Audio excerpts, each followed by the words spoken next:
versus Gifam Junior. Wuhui, let's go. LD. Ini Kayak mermaid gue liat-liat. Wah, iya ya. Rambutnya ungu ya, kayak unicorn ya. Iya, itu kalau hijau tembus screen. Waduh. Oke, tapi lihat. Agak ini ya. Iya. Manskuy kita lihat di sini bakal coba untuk mengganggu tas Dede, tapi nampaknya LG peka akan hal itu. Seperti biasa. Yes. Ada Ikan apa yang nyebelin? ada santapan seafood kata kalau kita lihat. Iya, tapi Ikan paus. em, Bentar, kata siapa? Santapan apa? Santapan seafood. Coba Kolis kalau lu nonton, kirimin gue nomor telepon restoran yang jualan paus. Bisa-bisa dia ngomong santapan seafood. Emang orang tua. mungkin dijual di ojol. Iya. Nggak pernah tahu ya kan. Aduh Kolius, kita jual paus. Terus restoran juga satu paus belum habis.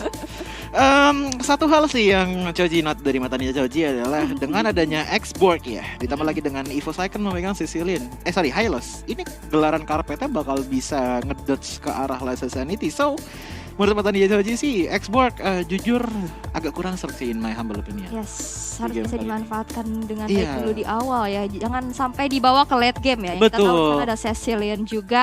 Tapi sepertinya tanpa berlama lagi kita langsung balik lagi ke Land of Dawn untuk menyaksikan masih di game yang pertama, match pertama di pagi hari ini. Alright, masih pagi, masih coba untuk melakukan sedikit distraction Manskuy. Gak peduli dia ada berapa banyak masyarakat orang di sana dari EVOS. Tetap aja Manskuy benar-benar berani untuk ngebuka vision yang dimiliki dari tim Gifam. Tapi lihat, dari posisi tarik tim Gifam langsung double jungle yang dilakukan oleh Hans dengan keuntungan dari seorang Xbox. Dengan sangat banyaknya baterai yang dia miliki. Waduh. Nah kan, jadi dia nggak harus mendapati lifesteal terlebih dahulu. Aul. Yes, dan sepertinya sedang membutuhkan juga waktu lagi nih untuk Iya. mempersiapkan gamenya agar lebih tenang, lebih aman, lebih nyaman juga karena memang kenyamanan itu yang Betul. utama. Ya jangan ngomong-ngomongin nyaman, nanti udah nyaman di ghosting nangis. Salah ngomong sama Bang Hoji kayak kalau. Bang Oji agak sensi kenapa ya? Enggak ya? Enggak. Kalau Saya- urusan kayak menyinggung-nyinggung perasaan itu. Karena DM-nya sih begitu semua. Enggak, saya sensi. Saya lagi diare. Oh, Oh, gitu, ngaruh ya? Emosi naik. Oh, mohon maaf ya kalau ada salah, Iya, ibu takut dilahap ya. Iya. Enggak, saya Termagang nggak lagi. makan wanita. Oh gitu. Haram, Waduh. bukan muhrim. Oh, Wah.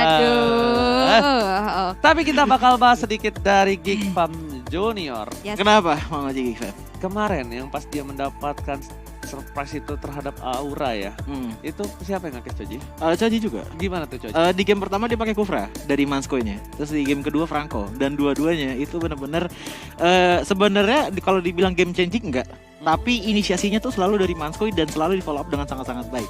Di game pertama dengan adanya Aura pakai Lancelot ya udah Kufra diturunkan. Di game kedua ada Fanny, yang keluar itu Franco. Dan di saat seorang Fanny-nya melayang itu masih bisa dilahap oleh Franco dengan Iron Hook-nya. Iya. Itu yang jadi selling point dari seorang Manskoy yang dimana dari inisiasi tersebut teman-teman dari Geek Fam pun melakukan inisiasi dengan sangat-sangat baik dan bahkan responnya sangat cepat dibandingkan dengan Aura yang membuat mereka mendapatkan kemenangan 2-0 di minggu lalu. Tapi kalau ditarik dengan game yang sekarang, ini perbandingannya adalah inisiator waktu itu mungkin Fanny ya. Fanny Iya. yang biasa ngebuka ya kan. Iya. Ini Lancelot, ini mungkin case-nya agak sedikit berbeda. Bener-bener tandanya Manskuy ini harus trigger disiplin sampai gimana caranya dia bisa gigit si tas Dede. Itu dia. Nah, Ya kan? Itu dia. Karena bukan berbeda dengan Fanny. Fanny dia masuk sendiri, memang harus masuk. Gak buka dulu kan, baru kawannya follow up. Betul. Tapi kalau Lancelot kan bisa di metode late game tuh dia yang di belakang. Tapi lihat di arah Tobel sana Risma yang jadi pilihan flicker ke arah belakang dan langsung ada plot. Dia mengalami seorang Cakim. Terus juga ada seorang Manskuy double kill didapatkan Cakim. Again and again berhasil bersinar. Gold per menitnya yang bakal melambung jauh terbang tinggi. Kali ini di arah top lane. ini benar-benar ganteng-ganteng sering galau ya. Ini bahaya banget digigitin semua, tapi sepertinya ada satu objektif juga yang diperlihatkan oleh seorang Hans di mana Turtle yang pertama sudah berhasil didapatkan mengingat dari Hans juga di sini menggunakan emblem sawi ya Bun. Jadi pastinya dengan adanya retribution tambahan 20% damage membuat dari segi farmingnya lebih cepat lagi. Semenjak nih emblem Sawi. dibilang sama orang-orang sawi ya kan si Demon Slayer ini. Gue gak mau makan sawi lagi. Oh gitu. Kenapa enak? Takut jadi jungle. Hari di retri. Oke. Tapi kita lihat para pemain dari tim EVOS. 2 point kill. Bukan 2 point kill yang menurut gue cukup problem. Tapi Iya. adalah gold turret Waduh. arah top lane. Udah hancur. Turret di arah Turretnya? top lane. Dan masalahnya itu belum menit 5. Berarti wave-nya masih dengan adanya gerobak-gerobak gold. Yes. Yang permasalahannya adalah Rinesmi-nya nggak bisa dapetin itu. Itu yang menjadi problem kalau menurut gua. Bukan 2 poin kill, tapi lihat Wild Dragon mencegah seorang One.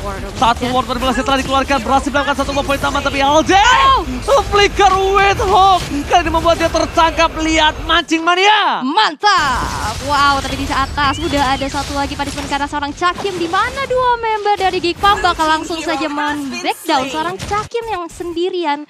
Benar-benar langsung dihukum setelah berhasil untuk ngerontokin satu outer turret di top lane. Cakim itu bener. Dia berhasil mendapatkan laning dan memenangkannya. Tapi nanti jawabannya ya. Karena aku mau kasih tahu dulu. Kalau misalnya trio karakter ada debut skin dan diskon 50% untuk 1 kali spin pertama. Kalau kata Mas Ibnu 10 kali. 10 kali. 10 kali ya? 10 kali skin 50%. Padahal Sebenarnya 1 kali juga dapat diskon, tapi kalau Daily. skin 10 kali, Ah. itu kalian udah auto dapat florin. Tadi gue pencet sekali doang. Langsung Sekali. 10. Iya Ya. kan, tapi kan pilihannya ada 1 sama 10. Aduh Bapak. Berarti gue Bapak. pencet yang 10 tadi. Iya, Iya, menjadi 1000. 10 berarti. Diskon. Diskon, Diskon. memang. Tapi gue memang. gak mencet 10 kali sekali doang. Iya, tapi kan 1 kali full spin. Iya. Iya. Gak salah kan? Gak salah. Ada pada berdebat, tapi nampaknya kali ini kita lihat Rinesmi. Bentar. Ini agak cukup malah sedikit berbanding terbalik menurut gua. Yes. Ketika gold turret lo pecah, harusnya lo itu nggak punya space, harusnya lo nggak bisa dapetin point kill. Tapi ini malah keuntungan di tangan Rinesmi dengan 3 point kill. Wow. Ini agak cukup berbahaya kalau bisa gue bilang. Berarti nampaknya Rinesmi dia nggak butuh space farming, tapi dia ternyata di arah bottom lane ter-outplay kan. Kifochi berhasil ditumbangkan. Pendragon berhasil mendapatkan Hunter Strike-nya. Ini namanya Pendragon. Penaga. Tenaga. Yang membuat permainan dari Pendragon lebih bersinar nampaknya. Wow, wow, wow. Tapi sepertinya Manskuy masih mencoba untuk dicicil-cicil saja. Yang dimana sekarang sepertinya lagi mempertahankan satu outer turretnya. Yang dimana udah drop juga nih dari balutan gold sheet-nya. Oke, sudah berlima. Rinesmi udah bisa melakukan aksi rotasi. Lihat dia udah menuju ke arah bottom lane. Dia nggak butuh gerobak gold lagi dari top lane. Sedangkan Cakim tidak melakukan rotasi.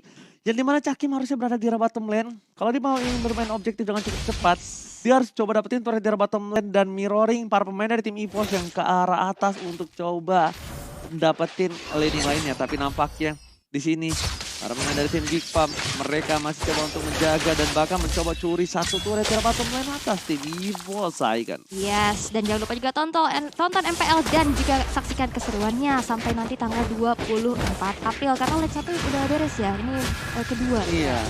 Ini kaki kedua. Kaki kedua leg, bener. Kaki kedua. Berarti, Bisa kaki apa? kalau leg, berarti kalau misalkan Fit 8. sinyalnya jelek, Outfit 8. kalau Apa? sinyalnya jelek berarti kaki. Waduh, benar juga sih. Tapi lihat di arah bottom lane, sepertinya bakal ada surprise. Iya, balik lagi dengan adanya Rinesmi dengan 3 point kill. Tertangkap Bacima, dia mantap. Wah, langsung hilang ditelan Mumi. Lihat shotgun yang diberikan dari seorang Rinesmi. Di arah bottom lane, gue udah bilang malah aneh. Yang dimana harusnya ketika turret lo pecah, lo tuh bener-bener bermain dengan pressure. Apalagi Beatrix di early sekarang udah tidak terlalu sakit. Tapi di sini berbeda terbalik. Langsung ada tas DD. Masih dengan satu buah puncher ke arah belakang. Nggak mau masuk lebih dalam lagi karena Hans masih punya Last Insanity. Hans masih punya Virak Armor. Yang bisa kita bilang dia bakal bisa sustain untuk tim fight selanjutnya. Sedangkan tas DD, dia tuh belum punya Immortality. Yes, tapi sepertinya LJ udah mencoba untuk men-zoning dan ini dia MDL dari Turtle-nya yang sudah muncul. Ini adalah Turtle yang kedua, tapi Wow. satu Iron Hook-nya bakal connect lagi menuju ke arah sang Pendragon. Dipanis dengan Bloody Hand dan tumbang sudah. Ini kesempatan bagi Geek Fam Junior untuk bisa mencolek-colek ke arah Turtle-nya nih. Alright, dicolek ke arah Turtle-nya. Mereka menang dalam posisi tapi mereka sedikit agak positioningnya kurang baik. Kenapa? Karena lihat Hans jauh di arah bottom lane. Jauh banget untuk bergerak ke arah top lane. Dia harus recall terlebih dahulu. Dan kayaknya tim Geek Farm coba untuk ngelakuin buying time di arah mid lane. Givenchy udah punya dominant size. Di arah top lane ini dari seorang One, ingat dia tidak pakai purify. Dia bakal bisa dihajar habis-habisan. Dan Givenchy mencoba untuk mendapatkan seorang LJ. Dia mesau besar ke arah belakang. Lalu lihat Pendragon. Hantaman benda tumpul. Shotgun ke arah seorang Beatrix. Dan bakal lihat Givenchy tak tuh mau. Satu tamparan BTP gak berhasil. Pendragon masih mau lebih dan reconcile-nya. All boss is never enough. Hampir gak pernah cukup. Dragon Tail belum terbuka tapi Manskuy masih bisa flicker dan Manskuy Manskui still survive in the mid lane. Manskui, one last Iron Hook ternyata nggak berhasil mendapatkan Cakim. Karena lihat Cakim di sini level 9, Manskui udah gak punya flicker. Kalau Manskui memaksakan, ingat dia bisa ditumbangin. Dan bahkan timfight tadi membuat EVOS berhasil mendapatkan turtle. Terbuka dengan sangat bebas, source skill yang habis. Dan memang Pendragon menjadi kunci saat ini. Mansaman sudah tumpul ke arah belakang, membuat Pendragon bisa menetralisir timfight yang dimiliki dari tim Geekfam. Yes. Manipulation, Release Me, dengan ada Beatrix pun harus tershut tunnel. Yes, dan juga tadi LJ-nya nggak ke take down loh dengan ada kalkulasi yang sangat-sangat matang ya dari LJ-nya itu nggak mati loh. Bahkan dia tadi sempat nyolok dikit dan akhirnya dia pulang dengan best pathway. Tapi sepertinya LJ kali ini menjadi bulan warga, best pathway sudah dibuka juga dan bahkan Manskui-nya tersergap dengan ada 4 member dari EVOS Icon. Latin Saditi dibuka menuju ke arah depan sana tapi sepertinya nggak bisa berbuat banyak tapi di arah belakang. Pendragon-nya langsung buka Black Dragon Form dan ternyata udah ada satu Libero Spation juga mengusir mundur pergerakan EVOS Icon. Pendragon dia lewat dari pinggir turret terlebih dahulu. Dia mau coba untuk langsung menusuk ke arah belakang. Dengan Pentagon sepertinya tidak ada satu buah Black Dragon Transfer dapatkan. Lihat Petty Impact-nya kali ini. Wow. Menit 9 stacknya One kayaknya udah harus di respect. Dan bahkan di arah bottom lane Tas DD dijaga pergerakan oleh seorang LJ. LJ memilih untuk mundur kali ini. Dan bahkan ada powerful buff. Akankah coba untuk dilakukan kontes. Langsung ada Tas DD ke arah belakang. Retribution on point. Masih didapatkan tapi lihat tergigit oleh Cakim. Satu ditukar satu. Manskui ditukar LJ. Pertukaran yang masih cukup adil. Tapi mereka tidak punya badan selain seorang Pendragon. Pendragon masih terlalu jauh. Tas DD masih mau lebih. Ting-tingnya bukan permen. Ting-ting bukan biskuit. Tapi Surah. Duel dengan Brista dulu, Bos. Berhasil mendapatkan satu buah tas DD. Dan itu dia hashtag MPL di TikTok ya guys ya. Yes, itu jadi visinya sudah tercapai dengan misinya juga. Di mana visi montage, misi montage. Dan Oh iya maaf, MDL di TikTok. Maaf. Dua nge-case MPL kemarin. Masih terbawa ya hype-nya ya. Baru kemarin Bu, masih benar. pagi. Itu jam berapa ya Bu ya? Maaf ya. maaf ya Februari, maaf. Iya, oke. Dan Lord yang pertama, dimana ini adalah Lord yang biasa aja.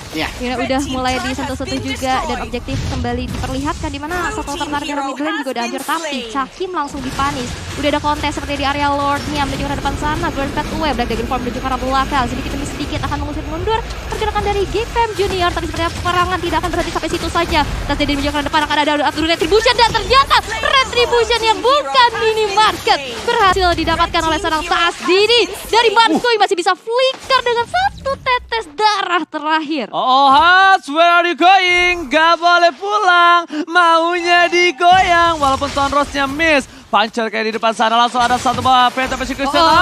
Berhasil mendapatkan. Killing spree is coming. Lihat One.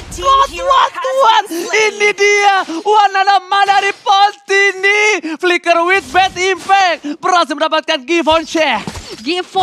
Wah ini orang Perancis ya. Givenchy. Yes, dan Lordnya juga udah berjalan di arah atas. Tapi ada sedikit fun fact nih. Apa tuh? Dimana Geekfam berhasil untuk memadamkan apinya Aura.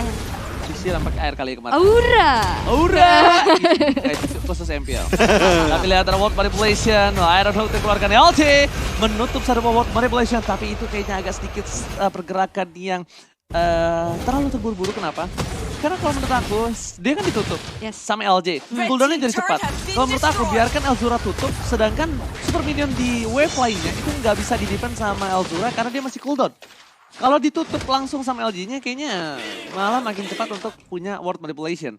Iya, dan title sih untuk di game pertama kali ini ya, ini sebenarnya adalah title di mana Godlane lawan Godlane ya, yang memang menjadi pemain utama untuk di game pertama. Kita bisa melihat bahwa Cakim dengan Kufanya bisa berhasil menatahkan turret di arah top lane di bawah menit 3.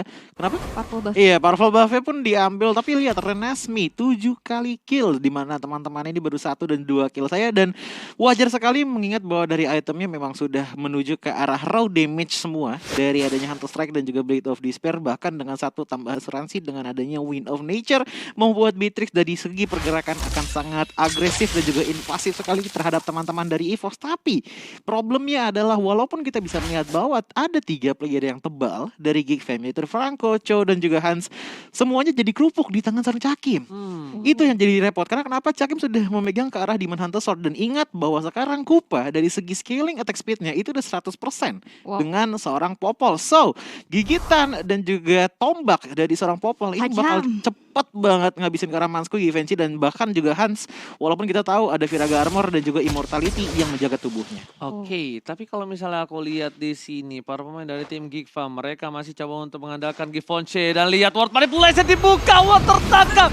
Hantaman benda tumpul ke arah belakang, nampaknya kali ini agak sedikit terlambat. Terlihat sedikit gerak-gerik yang nampaknya Wan harus lebih aware. Wan anak Ma dari Pontini harus lebih berhati-hati, karena ketika udah ada satu gerakan masuk ke arah boost, terus dia bebas.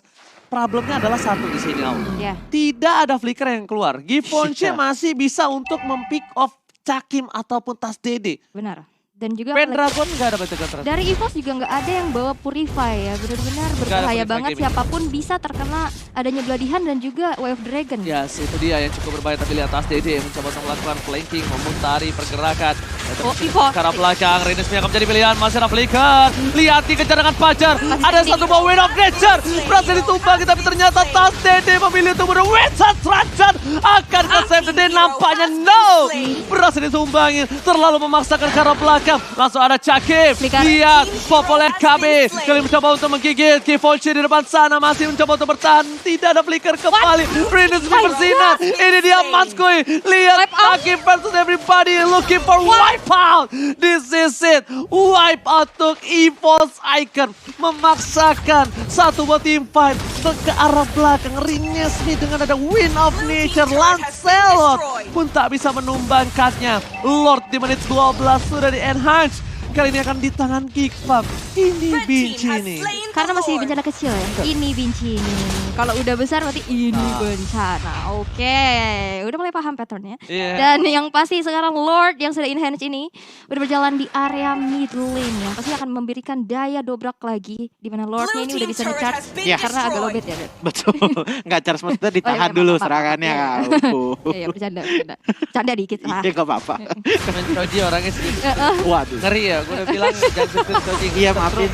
Oke, tapi ternyata di depan sana langsung ada Lord yang udah lowbat, udah di charge nampaknya. Menuju ke arah mid lane, fokus ke arah mid lane. Ward manipulation telah dibuka, tapi di arah belakang. Langsung ada hantaman benda tumpul. Elzura menjadi pilihan utama. Tapi lihat Pendragon versus everybody. Petrify game telah dibuka. Belum ada Wind of Nature dan pakat tumbang shutdown. Mereka tidak punya Renesmi, mereka tidak punya power spike, mereka tidak punya ujung tombak. Geek Fam kali ini terhentikan pergerakannya. Walaupun Super Minion masih bergerak di dua lane yang berbeda, tapi dengan adanya Renesmi down, no Wind of Nature, mereka tidak punya ujung tombak tertajam mereka. Hans memang punya Last Insanity, Crowd Control, dan juga mereka punya Elzura. Damage Magical memang besar, tapi damage Forsaken yang dimiliki dari tim Geek Fam. Lihat, dia tutup Elzura, diincar siapa? Renesmi.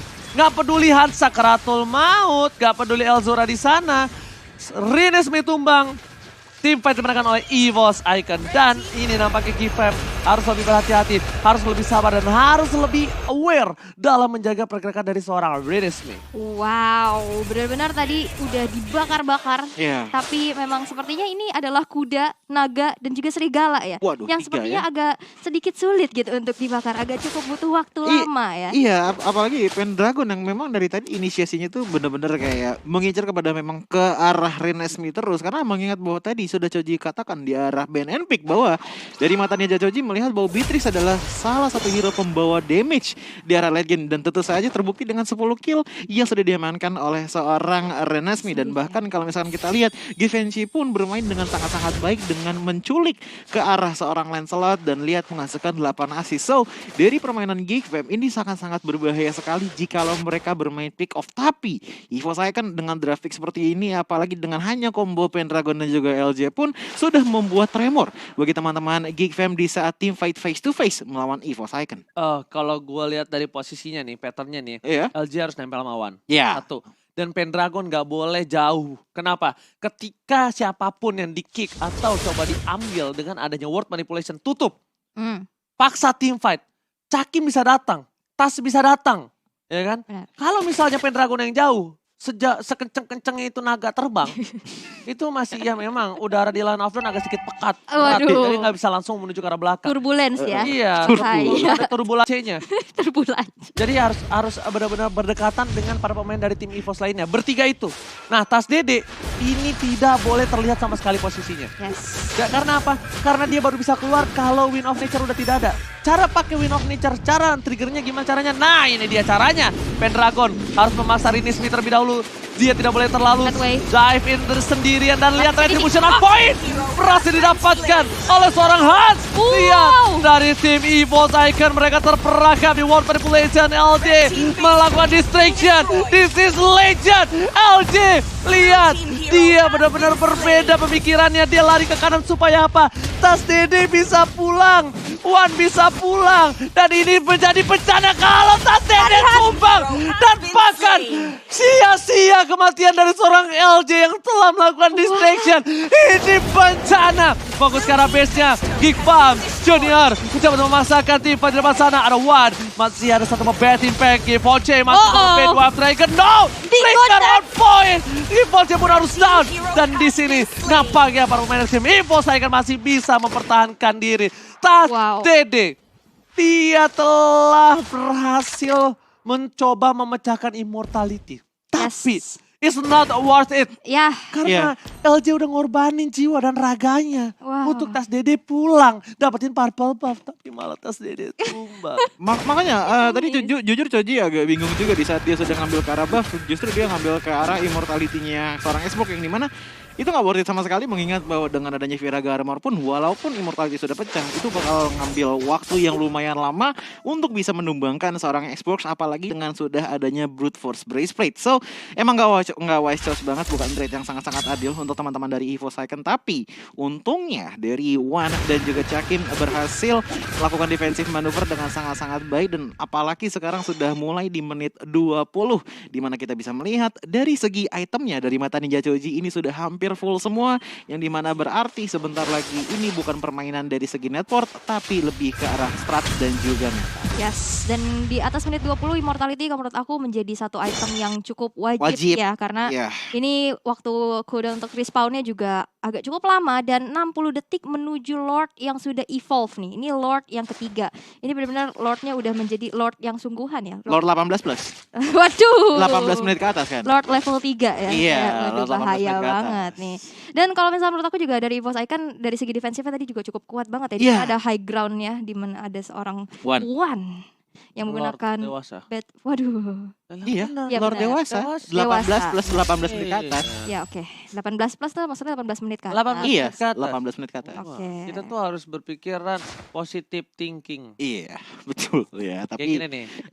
Di positif nih. Masuk, udah bakal coba ditumbangi, tapi lihat nih ke kick Cakimnya bakal. Aduh. Cakimnya bakal rugi. Belum di kick tapi lihat bakal di stun dan Cakim flicker ke arah belakang masih diselamatkan, tapi lihat Renes B di depan sana harus menuju ke arah belakang. Tas Dede sayangnya ini agak sedikit berbahaya. Tas Dede tidak memiliki penta execution, tidak memiliki pancas. Untungnya terstrike-nya aktif, tapi Pendragon hantaman benda tumpul menuju ke arah belakang. Penta execution on point dan bahkan di sini diberhentikan pergerakannya. Bad impact from one save the day, tapi lihat Cakim dia langsung menuju ke arah kanan karena apa? Papa Lord yang terhormat bakal coba dikelitikin oleh seorang Cakim. Wow, dan ini peperangan akan menuju 5 versus 4 dengan 35 detik menuju Manskui hadir kembali, tapi sepertinya dari Game of Junior terlalu dini mengeluarkan satu bola sisa dituju ke depan sana. Cakim menjadi korban yang pertama. Real manipulation dibuka, LJ terkena efek slow sedikit demi sedikit, masih bisa survive dan Giveaway menuju ke depan sana. Hampir saja mengeluarkan satu buah Wave Dragon tapi masih bisa tertahan. Black Dragon Form menuju ke depan dan Pendragon gak memiliki HP yang lebih lagi, dan bahkan Giveaway satu hit, dan yang terakhir Immortality-nya juga udah harus pecah. Lordnya masih mencoba untuk disentuh-sentuh saja, dan apakah ini akan menjadi milik Geekfall Junior? No. Mereka gak punya source tambahan lagi. Mereka gak punya apa-apa lagi, dan lihat berhasil mendapatkan satu buah lot ke arah belakang. Dia ditumbangin, mencoba dikasih kabur satu buah lah, sisa dihindari, tapi ternyata Tasdedi harus menjadi tumbal atas Papa Lord yang terhormat. But it's okay, but no, di sini kita lihat Geek Farm sepertinya dia gak peduli mau Lord di tangan siapapun. As long ada one and a man dari Pontini bakal coba dengan Bad Impact melakukan distraction. Satu mau Bad Impact, dua kali Bad Impact. Lihat tamparan ke seperti ditampar pas lagi sayang-sayangnya. Atit. Personal experience ya?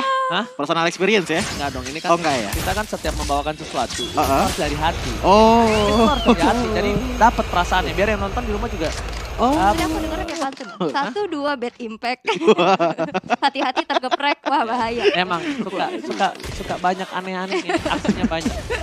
Ya tapi dengan pertukaran dari Lancelot mengambil ke arah Lord yang terhormat ini sangat-sangat wise choice banget. Karena mengingat bahwa dari segi mage-nya ini ada high ground yang sangat-sangat baik sekali di arah late game-nya. Berbeda cerita jikalau ada mage seorang Kagura, ini bakal gak worth it banget mengingat bahwa minion clearer-nya ini udah gak ada lagi dari teman-teman EVOS Icon kecuali One dan juga LJ. Dan dengan posisi seperti ini sebenarnya tidak ada yang menguntungkan bagi kedua belah tim, di mana Lord yang tadi hanyalah untuk ditukarkan saja dengan nyawanya Lancelot, sementara Geek Fam masih bisa melakukan defensif. So ini berarti game mungkin akan bisa menyentuh ke arah 27 menit atau 28 menit untuk game pertama kali. Alright, tapi nampaknya lihat Tasdedi. Melihat dari Nestinga nggak bisa, dia nggak bisa masuk lagi ke arah belakang Pendragon. Kalau mau masuk barengan, tapi lihat langsung ada Petrify. Langsung ada Wizard Trajan menuju ke arah Sword Azura. Tapi dia masih ada satu buah Immortality. Tapi Jakep, Mas gue akan menjadi pilihan. Renis di depan sana bebas. Tapi lihat Tasdedi, Without Match telah didapatkan. Menghindari damage yang telah diberikan. One last hit, what? Apa dari Pontini? Berhasil memecahkan Immortality, tapi dia tertangkap. Dia harus kehilangan satu buah poin. Dia menit yang ke-24. Lihat, mereka membutuhkan waktu yang banyak untuk kembali hidup di Land of Dawn. Dan sedangkan itu, EVOS Icon mereka tersisa 2 orang. Ini bencana. One strike push Israelka. Lihat, Tasdedi, Pendragon, mereka punya Immortality. Tapi mereka butuh untuk melakukan clear minion. Mencoba mendengar Energy SP. Tapi lihat Tonrosnya nampaknya tidak cukup baik. Tasdedi, Immortality-nya pecah dan Wizard Transition gak save the day untuk kali ini. Bakal bisa dihindari. Duar! Dan hilang. Fokus ke arah Oh my Penta. God. Geek Fam take the game. Wow. 1 tukar 3 membuat dari Geek Farm Junior